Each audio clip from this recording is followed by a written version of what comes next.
In this lesson, we'll focus on how you can prepare and disseminate some of the messaging that will be required during a crisis. One expert, Matthew Seeger, has developed a top 10 list, if you will, of best practices for handling crisis communication. Specifically, he lists the following. Number 1, communication is not just about communicating decisions after they've been made.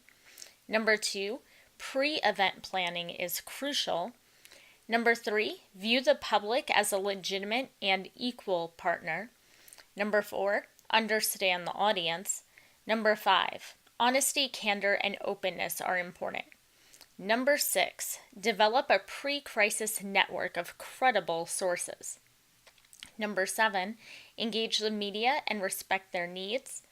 Number 8, communicate with compassion, concern, and philosophy. Number 9, accept uncertainty and ambiguity. And number 10, provide specific information telling people how they can reduce their impact. While most of these practices are self-explanatory, you'll notice that I highlighted number 2 and number 6. That's because those two tips emphasize the need to plan beforehand for how you'll handle a crisis. Your company needs to be prepared and needs to do some planning before a crisis ever hits it. To give you an example of this, we'll start doing some pre-planning now so that you're prepared for a crisis. One thing that your readings for this week teach you is that you need to do proactive communication planning. That means you should have a plan before a crisis occurs. That also means that you need to proactively identify a team that will be responsible for managing the plan. Now, of course, every crisis is unique, so there won't be one plan that will work for all situations. That's why you need to identify a team early so that you know who will be responsible for responding to those unique circumstances that pop up in the event of different types of crises. During this planning phase, you should find the team of people who will execute and manage your plan in the event of a crisis. The crisis communication team will likely report to the overall crisis leader, who is usually a CEO or top executive. The communications team is typically led by an in-house communications professional. This team would also likely include spokespeople and other media specialists with experience interacting with the media. There may be other individuals within the organization who should be part of the crisis communication team as well. Depending on the crisis, it might be appropriate to turn to experts who can provide information about complicated topics that are related to the crises. For example, during the BP oil spill crisis, BP may have added an expert in oil rigs or an environmental expert to talk about the details of what happened on the rig, why the leak couldn't be stopped quickly, and what the ecological impact of the spill would be. These experts don't need to be considered members of the crisis communication team, since they likely won't be involved in every crisis. But these standby experts can help make up your network of credible sources that Seeger suggests you plan for in the event of a crisis. Now, for the permanent members of your crisis communication team, you want to make sure that you inform them that they're on the team. That's step number 1. Tell them they're part of this team. They also need to be very comfortable with the roles that they're expected to play on the team, since those roles may not be the same or may not even be similar to the roles that they play within the organization on a daily basis. Finally, it'll be extremely important to identify any special training or assistance each member of the team may need in order to effectively be part of the crisis communication strategy. For example, a team member may need training in how to talk to the media or in public speaking, or may need a refresher on the company's policies and rules and mission. The team overall should have an updated list of media contacts as well. That way, the team can easily reach out to the media and its constituent groups quickly in the event of a crisis. Keep in mind that to date, most of your media contacts have probably been focused on the target demographic for your business's communications. However, in the event of a crisis, you'll want to expand your contacts to include reporters who cover general news stories, not just stories that are related to the subject of your company's products or services. Therefore, you'll want to think about the media contacts you'd want to be able to get in touch with quickly if your company all of a sudden became the lead story on the nightly news. These are the reporters who will be different than the media contacts you would normally reach out to during a marketing campaign, but who you'll need to get in touch with quickly in the event of a crisis. For example, local and even national television reporters, radio reporters, and newspaper reporters may all be talking about your company in the event of a big crisis.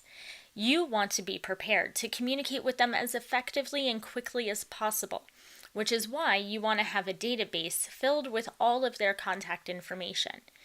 Plus, in that database, you need to include the contact information for key constituent groups and stakeholders, as well as the contact information for your subject matter experts. Now, once you have the team and the media contacts all lined up, then you can focus on developing a crisis communications plan. Your plan is a general template of what you will say and do. It will need to be modified a bit to reflect the specific crisis you're encountering. However, your goal is to develop a strong enough plan that you can minimize the number of modifications that are required in the event of a crisis, so that you can act efficiently when a crisis hits. There are a number of things that should be included in your crisis communication plan. First, there should be a directory that identifies all of the members of the crisis communication team and specifies each person's role on the team. The directory should include each person's contact information and any potentially helpful information about each person, such as whether a person has expert knowledge on a certain subject or strong ties to a key constituent group.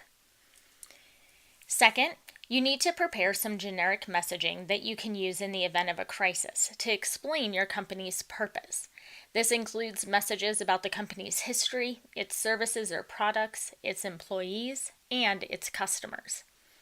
You also have to prepare answers to predictable questions. And at a minimum, you want to prepare a basic statement that you can communicate to your constituent groups when a crisis is underway. When you prepare your messages, though, you'll want to avoid using the word crisis. Even though the situation may in fact be a crisis, it may truly seem to be a crisis to you. You still don't want to use that kind of negative terminology when you're communicating to the general public. To the general public, who knows? Maybe it doesn't even seem as if you're dealing with a true crisis. However, if you use that word, then it will seem like a genuine crisis to the public. And of course, even if your key stakeholders do think it's a crisis, you don't necessarily want to validate that idea and heighten their concern by calling it a crisis yourself. You also have to plan in advance who you will let speak to the media and who you won't let speak to the media, or even who you won't let speak to the general public in the event of a crisis. You need to plan who will have permission to make public statements, and similarly, you need to make sure that the employees who are not allowed to make public statements understand what they should or should not do. For example, you may want employees who aren't authorized to speak on the company's behalf to refer any media inquiries to a specific person. In that case, you need to train those employees to say, I am not authorized to speak on behalf of the company in regards to this situation, but if you have any questions about that issue, you can contact Jane Doe at 555-555-5555. The key point here is not to leave any of your employees hanging. You don't want them to be in the dark. If they're not allowed to talk to the media, then give them specific instructions on what you want them to do when a member of the media approaches them, because it's bound to happen. Usually, if you give an employee a 1 or 2 sentence response to a media inquiry, it's easy for the employee to remember and it gives them some way to handle the question. Since they're unaccustomed to receiving such questions, it's important to give them some way to react. Plus, giving those employees a script helps you to manage the communications effectively and minimize the risks that someone will make an inadvertent mistake by talking to the media without permission or without the proper training. Now, third, you'll want to make sure that you're prepared with all the basic supplies and workspaces you'll need to effectively handle a crisis. In any situation, a big part of planning for an event is determining where and when the event, or in this case, the meeting of the crisis communication team, should take place. You also want to have a backup location planned in case any issues that would prevent you from using your first choice location arise, such as if the crisis you're dealing with is a fire in your company's building, which means that you can't meet in your company's building. You need to have a backup location for your meeting already prepared in advance. Just please be sure that you list the specific address of each location, not just say company headquarters or my house, because those locations can easily change over time. For example, if you say, we'll meet at the company headquarters, and then the company expands into another building so that there's a management headquarters and a production headquarters, then there could be confusion about which headquarters building is the correct one for the crisis communication team to meet in. So having a specific address written into your communication plan will prevent problems like that from arising and ensure that everyone who's on the team meets in the proper place. Plus, you need to inform each member of the team about the role and responsibilities you expect them to take on.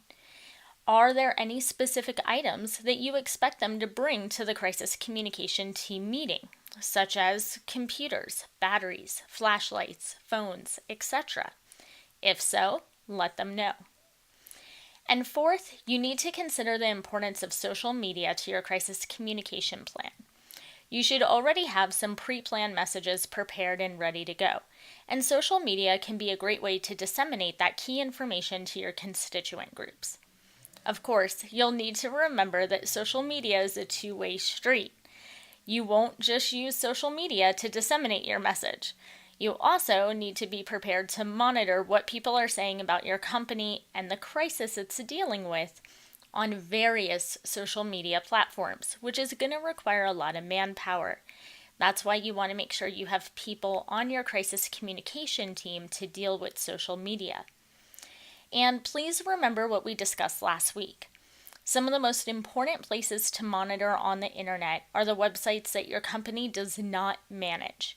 There are other sites such as Twitter, Facebook, Yelp, Angie's List, TripAdvisor, SoundCloud, etc., all of which you may need to monitor in the event of a crisis when you're dealing with the social media aspect of crisis communication. Crisis communication is something that we'll continue to study next week. But if you do have any questions about the elements of a crisis communication plan that we've covered in this lesson, then please be sure to contact your instructor. Otherwise, you're ready to start working on your homework for this week, which includes developing your own crisis communication plan for your capstone client.